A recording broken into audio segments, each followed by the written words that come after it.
Good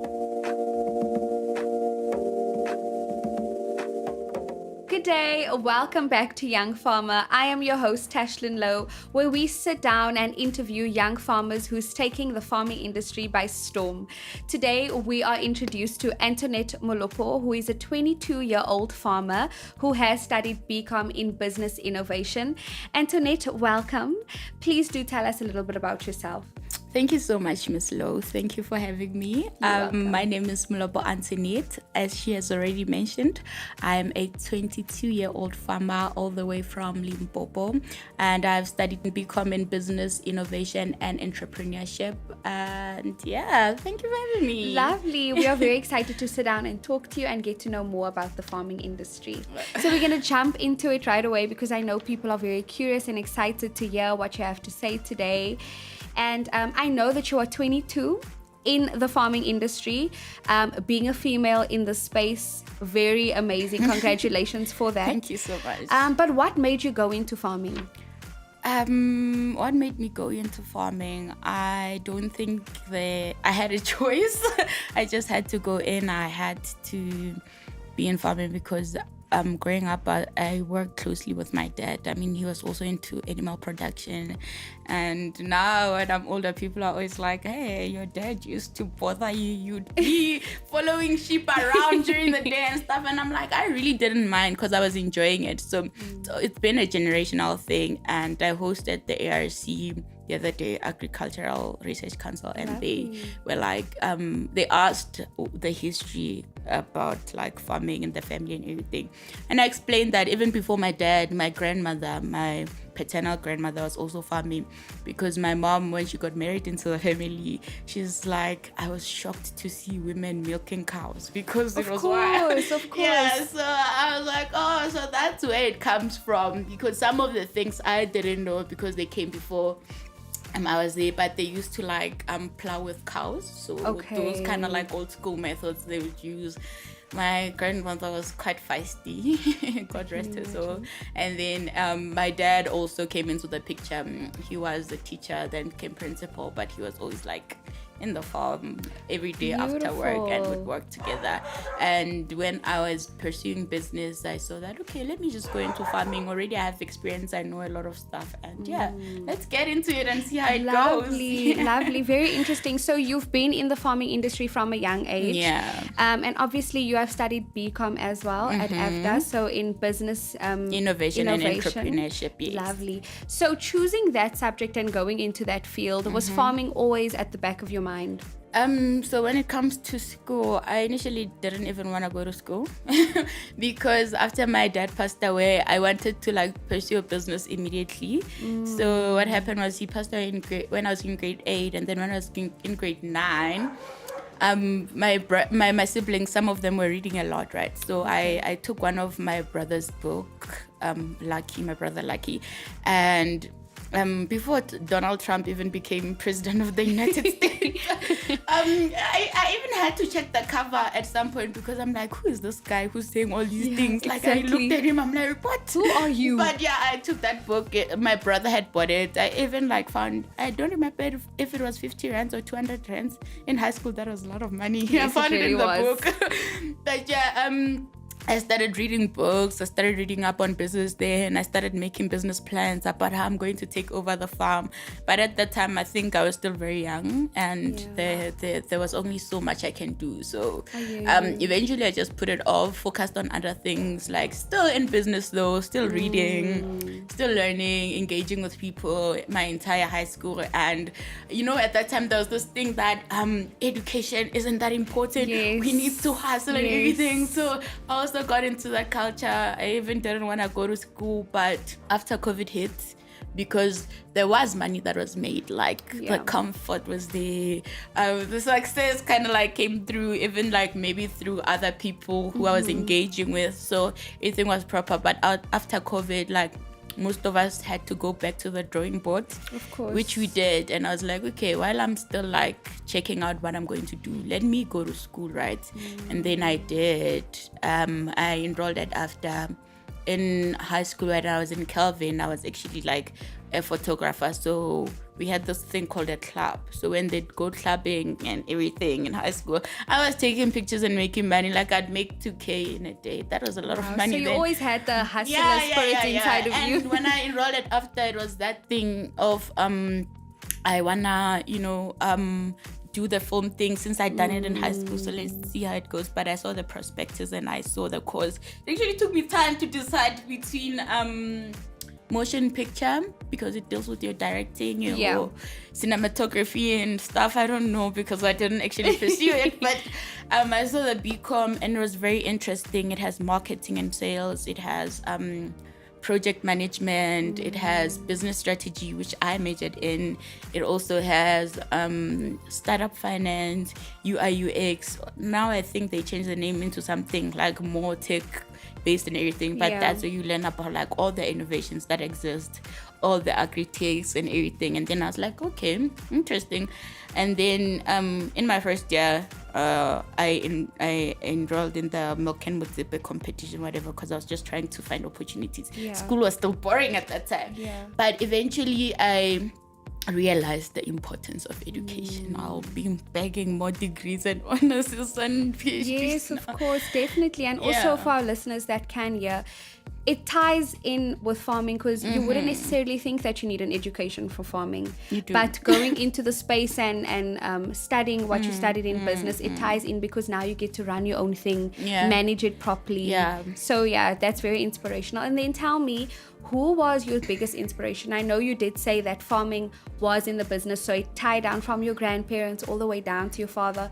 But if you can sit back and think, who was the biggest inspiration for you to actually enter farming? No one. Really? No one. I didn't look at anyone and go like, this person is doing 1, 2, 3, I need to go in. I just knew that if I'm going to explore business models, already I know farming. I've done this thing, and smart. Let me see how it goes. You know what I'm Nice. No, I hear you. Yeah. You incorporated school with skills, and you said this is how we're gonna make a living. Very smart. And then tell me, so with farming, was it something that someone taught you, or how did you get into the space? Did you have to go to school for it and learn about it, or was it something that came naturally because you were always in the space, and who taught you about it? All right. So like I explained that for me, farming has always been in the business, and I just knew that it's something that I really like. Like I really do enjoy it. So when the time came that I have to go in, or when I was seeking opportunities and I went into the space, I just incorporated my business skills that I was learning from school and opportunities that were available, and my experience from when I was still young. But I did have quite a few mentors in my journey. Number one being Mr. Luna Chinonyel Obioha, who was my lecturer at Cape Town. He actually helped me with a lot of things, because at that time, like I mentioned, that with COVID a lot of things had happened, and I rolled into this course. Already the emotions are not proper. We've lost a lot of money. So much has happened. Business has been shaky for everyone, not only us, millionaires, billionaires, trillionaires, and everything. So it was a tough time to be in business at that time, but he genuinely understood, because he's from Nigeria, but he had also had experience in business not working out. He had tried farming in Nigeria also, so we talk about those things and everything. And then I had to transfer campuses, but when I came here we spoke, and whenever I'd need anything I'd email him, and even now we do still talk. So he was the first person to mentor me, and he explained how mentorship is important. And right now I'm pursuing mentorship with a farmer from my area, from Burgersford. I don't know if I should say his name, because I'm about to say what he does, but he just backed 14 million rands in farming. So I don't want to say his name.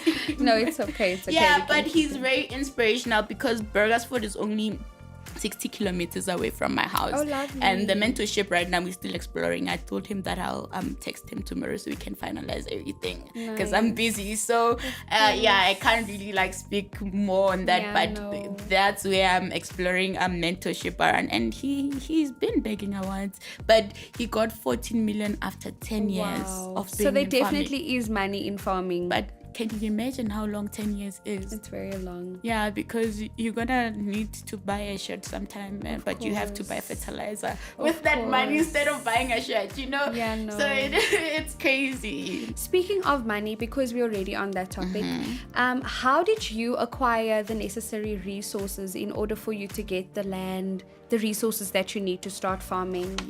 I haven't acquired anything, my love. I haven't acquired any like form of resources or funding. Everything that I do is like from my family, from my pocket, and everything else in between. It's isn't it, I told you my dad used to farm, so he left a portion of land, and from my understanding and my knowledge in business, I knew that in farming, in order for you to get recognition, but in every other field in business, you need to at least like have done certain things, or you need to be like working. Definitely. Definitely. You need to be like working, and you need to build your portfolio from that, because even if you're doing UI UX, you need to like be, you know. So I didn't acquire all of those things, but right now I'm working closely with like a lot of people. I'm done with school. I'm pursuing this thing full time, and I'm just sourcing opportunities wherever I can get them. And when I get them, I will definitely mention. Lovely. Also, congratulations on finishing school and also pursuing this at the same time. Yeah. So obviously starting out, it was a small business to begin with, but how did you end up supplying brands such as, or businesses rather, such as Pick and Pay, Spa in your area? How did you get into that? Okay, so in farming, we encourage you to just start. Number one, we encourage you to just like start with whatever you have, because you can never say that it's a small business. If like for someone 1 hectare might be a small business, but if 1 hectare can fit 10,000 heads of cabbage, that can make you like more than 100k. So it's not necessarily that it was a small thing, it's just that it's not as commercial. But if you do have the produce, for me, what I did was just no one told me what to do. I just approached formal markets, and I was like, I have this produce, here it is, look at it and check it out and see if we can buy it. They were really interested, and sometimes you're going to knock at doors and no one will answer. True. And I remember Vincent Van Staden, who was my lecturer, no, not my lecturer, my tutor in Cape Town, him and Luna, my mentor, who I already mentioned, they were like, in my first year, they were like, the worst thing anyone can ever say to you is no when you ask for something. There's nothing else that's going to happen to you except for no. And if someone said no, you can just move on, you know, and explore like other opportunities. So that's always been my mindset. Bravery is very important in farming or in any other business. So I just go in and I tell them that I have this produce, let's do this and this and that. And because they're like local formal markets that I'm approaching, they always take my produce. Some of them sometimes need to like test the quality and whatever, but most of the time they'll be like, okay, your produce is good, give us this many thingies in this many time frame and whatever. And like you saying, as a small business sometimes and if you have the hectare that I mentioned, you can't always like meet the demand, because let's say maybe you're growing spinach and they're saying we want 300 bundles every 2 days or every 3 weeks. That's a lot, you know. So you need to like kind of keep up and stuff like that. But yeah, formal markets are easy, and as you do scale up, there will be like more and more regulations, more and more quality testings. Yeah, but it's just how it is. You just have to fight in this thing. Of course. Yeah. And then obviously hearing from what you're saying, it can be discouraging if you're starting out and you go and, you know, approach these brands and they do give you a no. Being a young entrepreneur and also a young farmer, if you were to say to any young farmer starting out, how do you deal with the mental let me not say baggage, but the mental capacity that you also need to have? And when they say no, or when your produce is not looking as good as it needs to be, how do you then manage with all of that? How I deal with it, there isn't an answer because each experience is different. It gets tough sometimes you get better, but you're resilient. You have to be resilient because it might take a while. It might take 20 years. That is you true. need to be really resilient, and you need to be sure that this is what you want. Have to fight it. I don't really like saying passion, because passion can only take you so far. There will be a time where like you're passionate about this thing, but it's very hard for you to keep going, wake up tomorrow and irrigate and everything. But also having a good support system is very important. Having a team, if you can afford to have one, is also very important, because if I'm not feeling well today as the CEO, or my mental health is down bad and I'm stressed by that 5 million rand opportunity I missed because of not having water rights or whatever, I'm not going to be okay. But maybe other people in the team are doing well and they are able to carry it. So AFDA has taught me the importance of working in groups. It was not always lovely, but it was something that was very important for us to learn, because no man is an island. We need to balance each other out. Definitely. So you need my family is also very supportive. I mean, they also understand that my dad used to do this thing and everything. Some of my siblings have tried it, but hey, my resilience, I'm sorry to say this, guys, but it's over. Yeah, but my resilience, I mean, I don't know. Even in my third year, when I was done with school, I got an award for being the most persistent. Wow. because Beautiful. I just keep going. Like you just have to keep going. You have to keep going, and it's okay to take breaks. If your mental health is not okay, if you're not feeling well, it's okay to take a break. Even if it's 2 months, it's okay. It's okay. You'll always come back, because your mental health is important. You need to show up every day, and if you're not fine mentally, then you won't be able to deliver, so yeah. Definitely, I really love that. And thank you so much for also sharing that, because I think sometimes when people want to start businesses, they also forget that as much as you need capital, you also need to be in the right mental state and then continue with that, But I know you did say it was in your family, but how did you start? What was the beginning stages? How did you get into it? In case there's a person who wants to join farming, what was the first step you took? So let me start here. As Black people, sometimes when we say farming has been in our family for a long time, that doesn't mean that the farming that was in the family was profitable, or the scaling was good enough, or the understanding of what needs to be done was good enough. But it's like the exposure that was there, but lack of information, because I come from Rasikukune in Limpopo. So there, I remember when Thabo Mbeki was still president of the country, it was deemed to be the poorest district in the entire country. Can you imagine how bad the poverty must be? So even if people are trying to farm and everything, the resources are not always there, the knowledge is not always there, all those things are like not always there. But how I was able to start is that we had this like plot of land that they were working on, and if they had like the right information and everything else in between, it could have been a thing where I would have maybe found 100 hectares of land instead of one. And that's what we're trying to work on now, to make this a generational thing that we can pass down to our children, and it's wealth, But even the exposure was good. I'm grateful for that, because I'm here now, and I'm sure like the knowledge that I have and everything is because of that. But the land that my dad had at that time was 1.1, so I used that. I didn't spend any money on land, and then water was also available at the farm. We have a borehole, so farming is quite expensive, but I had like a few resources that were already available, so it wasn't that bad. I just needed to have money for seedlings, to have money for a tractor, because both his tractors are broken. So I needed to pay a tractor, employees, those kind of things, and that's money that like I did other businesses on the side to raise and, put into that and see how it goes. And what I told you earlier is that sometimes it's more for your portfolio. True. It's more for you to be in certain databases for your motivation, even if it's small, even if it's like 300 square meters or whatever. It's still enough.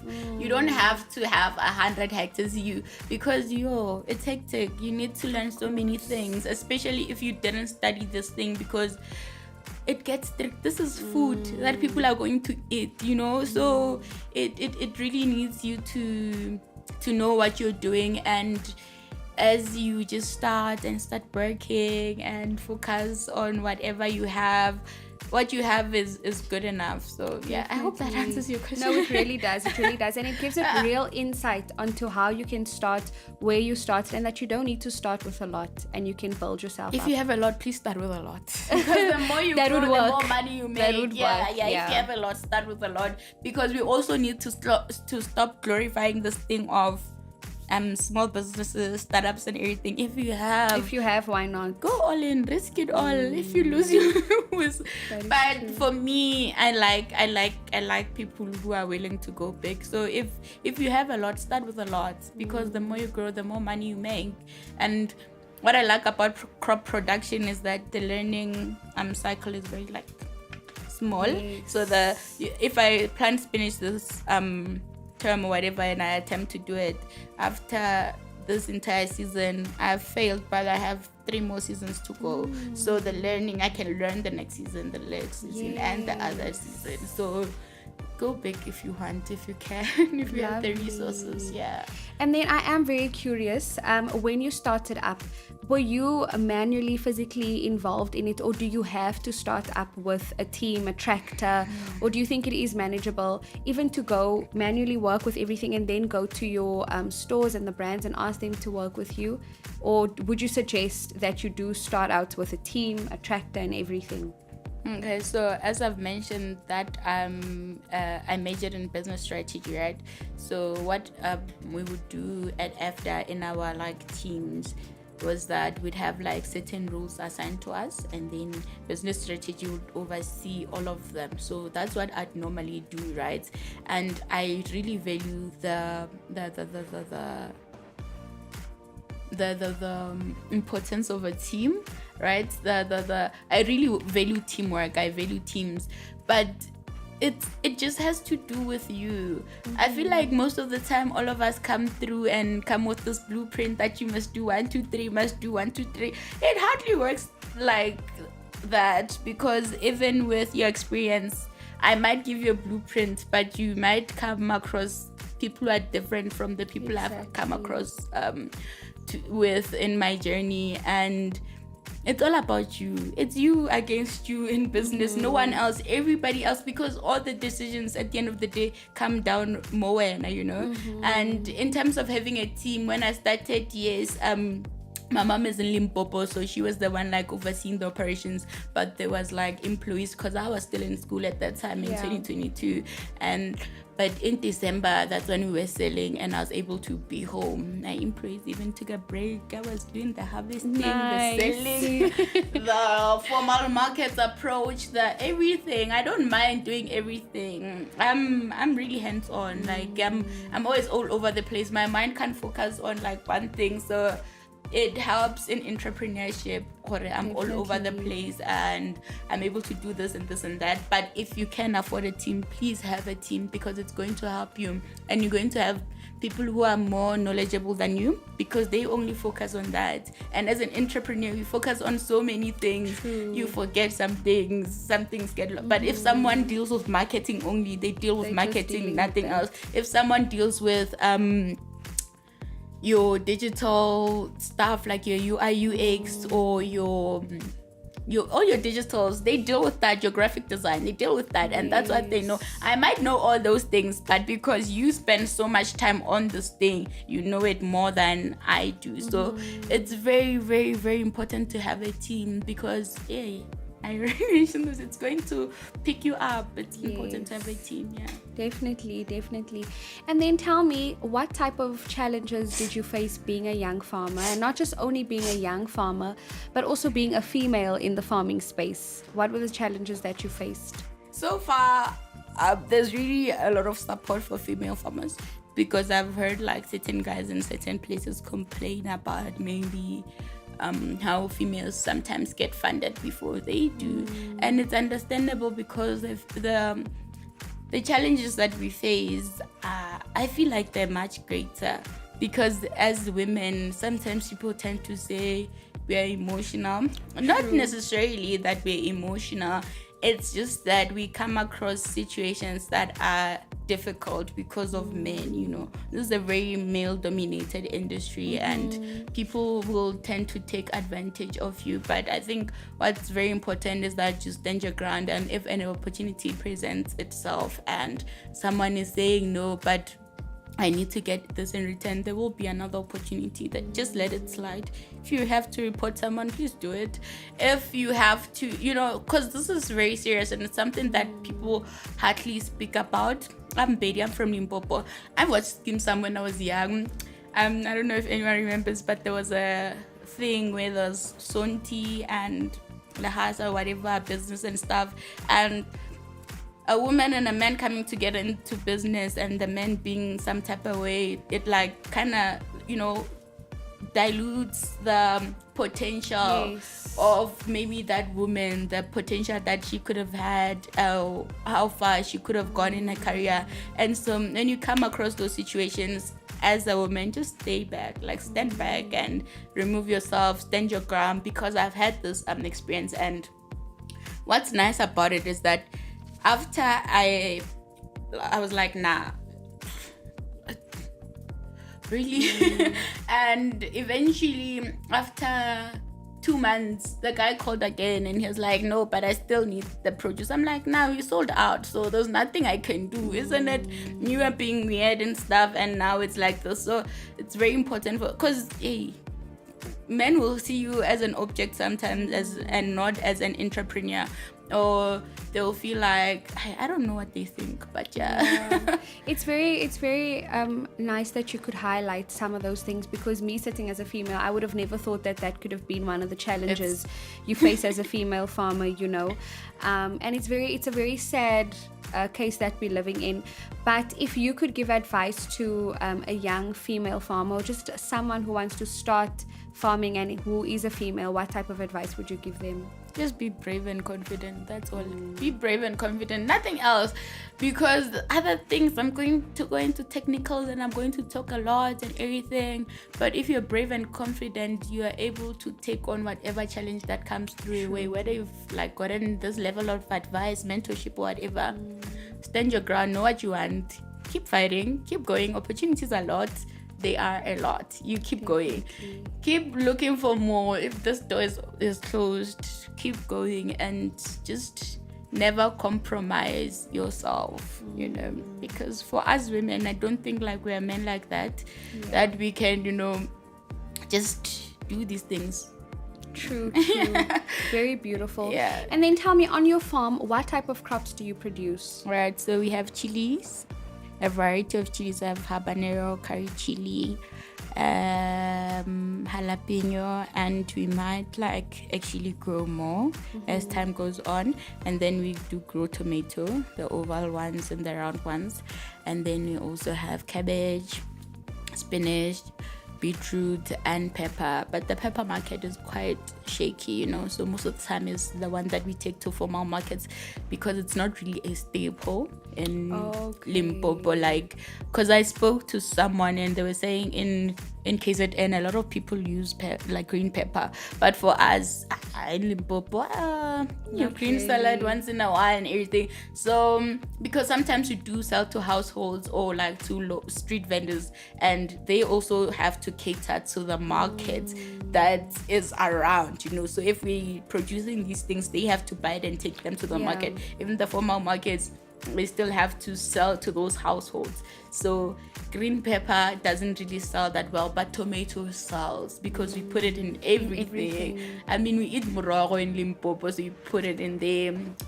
Morogo is just like white leaves. And then we have your gravy, put it in meat and everything, chilies, everybody eats chili, your spinach and your beetroot. Oh, they love beetroot. Really? They really do, because I didn't even like growing it. I remember one December I didn't plant a lot. It sold out before anything. Wow. So it's also very important to not only grow what you like as a farmer. You need to do your market research. You need to identify your target market. And sometimes people will tell you that the by the time you plant something in the ground, you should already know who your customer is or who you're taking it, because you're going to sit with produce at your farm because you didn't do research. And here we don't eat okra. Why are you planting okra when the entire community doesn't plant okra, and you're not willing to export it, or you're not willing to, or you're unable to, or you can't transport it to the Joburg market or whatever? You see, now your okra is going to rot and nothing is going to happen. So do your research and find out what the people like. So for me, it was easier. Oh, also onion. It was easier because I had already seen what my dad was growing at that time, and the people eat that. So I can't go there now and plant eggplant unless if I acquire another farm in a different area, or if I acquire that farm and I know that I am going to be supplying, maybe I'm farming potatoes and I'll be supplying Simba or McCain, so that they process them and do whatever. Then I'll be able to say, okay, I'm growing this not for the community or not for the market here, but for something else. So always know who you're growing, what you're growing for. Definitely. You highlighted such an important point, to understand, to do your research, because certain areas only want certain things. So guys, please do your research before you enter this. Yeah, also with climate, when you're growing stuff, your soil, your climate, what else? Yeah, those are the factors that you need to consider, because sometimes I can try grow watermelon on this kind of soil and it won't grow because it requires this different type of soil. Wow. Or if you're doing research on your soil and you're doing sampling, so soil testing, you kind of try to check what minerals or nutrients are in the soil, and then once you know that, you're now able to know what nutrients and minerals and whatever the crop that you're trying to grow requires. Yes, and definitely. if your soil doesn't have that, then you know that if the soil lacks phosphate or nitrogen, you're able to go buy a fertilizer that has phosphate or nitrogen, and you try to boost that soil, and the crop that you're trying to grow can grow. But research is very important. It's more of a science than anything. So Definitely. And to keep things light and take it back to the lighter note, Okay. What was anything that, like, the funniest thing that ever happened on the farm, the most unusual, funniest thing that you have experienced so far? The funniest thing, it might just be like when kids are in the mud, or like when they're playing in the mud or whatever. You're like, what are you even doing there? Go get cleaned up or whatever. But normally, you always, right now you can tell I'm also a bit serious, because farming does force you to be serious at times. So we hardly get funny moments. But when the thing of, men trying to take advantage of you and everything when you're in the business was happening, it was actually funny, because I told my cousin about it, right? And we were at the farm, I'm picking tomatoes, and he was like, my girl, I was playing Ibongi too. He's like, what tuba are you bonging? Because they are calling you to come through there. So I thought that was very funny, and I thought that was very funny. I don't know. At least you can keep it light and fun on the farm while you guys There's are still working. nothing else you can do. You need to keep a very light mind. Otherwise, these things are going to weigh you down, because challenges are always going to be there. Because sometimes I can say it's a male thing and whatever, but you can be a man seeking an opportunity from a woman, and they can expect something else that you're not willing to give out in return. So it's not that deep. Yeah, It's no, I like, get but it needs to stop. But like, yeah, It does need so to that stop was on a very serious funny. note. Yeah, because you made it a joke, but nah, we don't really laugh about stuff I hear like you. that. And I think everyone is also very curious to know, is there money in farming? Is it profitable? Do you guys actually make money in farming? I'm broke, guys. I'm very broke. There's a lot of money.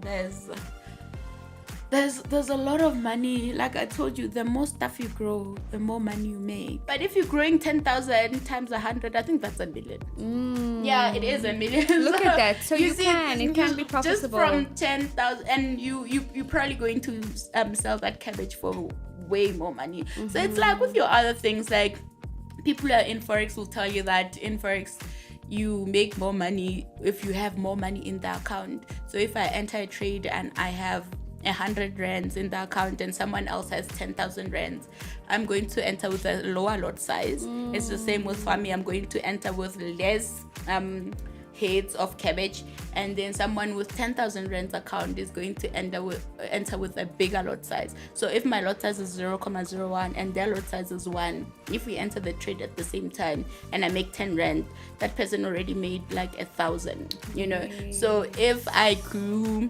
no matter how good the quality is, but I grew 5 cabbages here and someone grew 50,000 cabbages there, I'm selling mine for 50 rands. They're selling it for like 50,000 rands. So what's important is that young people get like support, funding. If you see like someone is doing well and then what they're doing, they're passionate, they are willing to take the risks and they're willing to put in the work, then give them the money and they will get the money. Definitely. Yeah, so there is money in farming, and the government is always trying to say, okay, can the young people come through and whatever. Because I remember in Cape Town when I first started talking about farming, some people even laugh. Like I mean, the most of the time it's the wine farms that side, not the ones where you get way more dirty and stuff. But eventually they got to see that, oh, okay, so the government, this social security, whatever, SASA, I forgot what that one stands for. There's the Department of Agriculture and Land Reform, there's Land Bank, there is YARD, which is Youth in Agriculture, there's municipalities. So they're willing to give out money, but you need to work, because I can't give you 100,000 rands right now if you haven't done anything and you give me a business plan that this is what I want to do. What do you mean? What have you done so far that I can see and trust you with the money that I'm going to give you? Because what if I give you this money now and you lose it tomorrow? Because that's how business works. So, definitely. Yeah. And then lastly, Antoinette, if there's any advice that you can give a young farmer or someone who's starting out with farming, go for it. Tell us if there's anything you would change, anything you would keep the same, and just motivate them. I wouldn't change anything, because I feel like all my experiences are learning curves. So in every experience, good or bad, I'm always learning. And sometimes you are going to feel like, why is this happening to you? It must happen to you because you're learning something from that. That's why I told you experience is very important, because even if I try to explain to you now, this interview, someone might listen to it and not like get anything. But if they go in and try it out themselves, they'll actually learn more, because I don't know what happens with experience. I don't know how it alters your mind, but just experiencing the thing and going through it actually does teach you. So I really wouldn't change anything. All the good and bad, everything has been very interesting. I'm so excited to like grow and stuff. But what I will say to people is that your persistence. you just have to like stick to whatever it is that you want to do long enough, because as an entrepreneur, farming is not the only thing that I aim to pursue. So even when I go into like other business fields, you just need to have that mindset, like that hunger, that I want to make it. And when you start something, you need to finish it, no matter how long it takes. Otherwise you're just wasting your time and you're just stressing yourself, not getting any reward from all the things that you're doing, and eventually easy. We're gonna be like, oh, but this person used to be so ambitious, so smart. What happened? It took a toll on your mental health, and you didn't see any results on everything that you were working on. You gave up, and yeah, you just have to keep going. Go out there, talk to people, network, attend events, foster, like just force, ask questions, ask for help. It's very important to ask for help. You know nothing. I know nothing. There's nothing I know, but I learn every day. Also, be teachable. It's also very important. When someone is teaching you something, you need to be teachable, because if you're not teachable, you're going to miss important information because you think you know, you don't know. And that's the best thing you should understand in business. When you go in, you don't know. You're always like at a level where you can learn more, where you can expand. And we really need to start treating farming as a business. Like I told you, that even though my parents or my grandparents used to farm at that time, it wasn't necessarily like a scaling up kind of thing, but we now have agri-tech. And you find local farmers in my community still saying that, oh no, we don't enter our farm on a Sunday. And I'm like, bruh, we're farming with drones now. What do you mean? Like those things that we're dealing with business here. We're not like playing games. So, you know, agri-tech is here. Look into the innovations that exist right now. We have your vertical farming, where it includes like your aeroponics, aquaponics, hydroponics. You know, there are different like type of farming practices that don't use soil, but some use air, you just spray the roots. Some use water, like, and some use like fish waste and whatever. So you don't need soil, and because of sustainability, population growing, we need to actually grow more food. We actually need more farmers. So young people need to come in. We need more farmers, because by 2050, I think the world's population is going to be 9 billion, but farmers are actually declining every day. Farmers are leaving.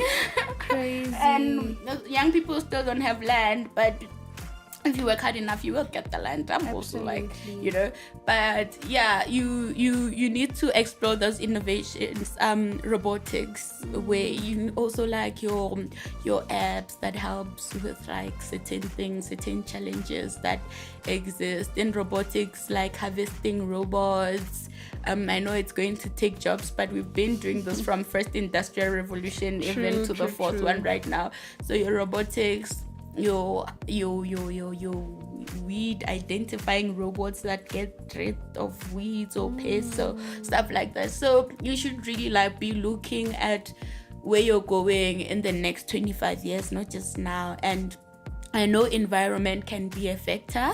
It can affect like your motivation and how you think. I see it with me also, because most of the time, if you're doing something, people are just like intimidated and they're like, what's going on? But in my head, I'm like, but let's work, you know, because we have these resources. The youth of 76 didn't die for like us to just, you know, be scared. We need to also be brave the same way they were. So yeah, we need to look at this thing as a business, and Africa should be supplying the entire world, exporting everything, showing our potential. Need to work together, work with people, network, learn, ask questions. Definitely. But most importantly, just keep going, because at some point, one day, no matter how tough it is, it'll be fine. I'm Lovely. Sure. Thank you so much for that, Antoinette. Okay. And then if anyone wants to get a hold of you, whether it's businesses that want to work with you, how do people get in touch with you?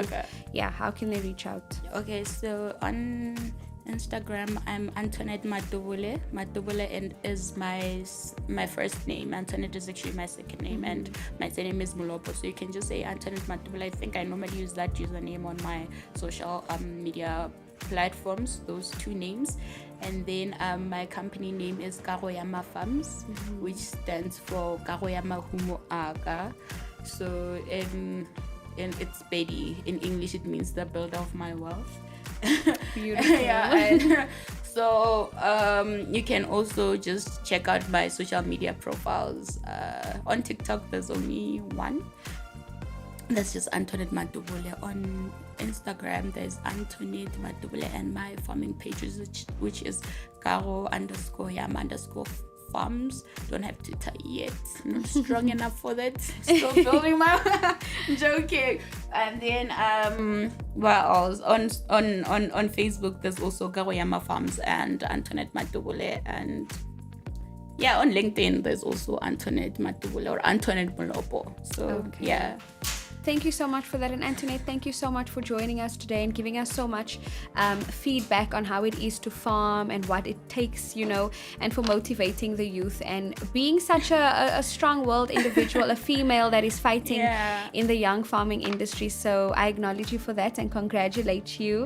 And you are doing amazing things. So keep pushing and keep going. Thank you so much for having me. This was really fun. It really was. Yeah. It really was. And thank you so much to the audience at home for tuning in and watching Young Farmers. I'm your host Tashlyn Louw, and this was Antoinette, and please stay tuned for the next one. Until next time, bye.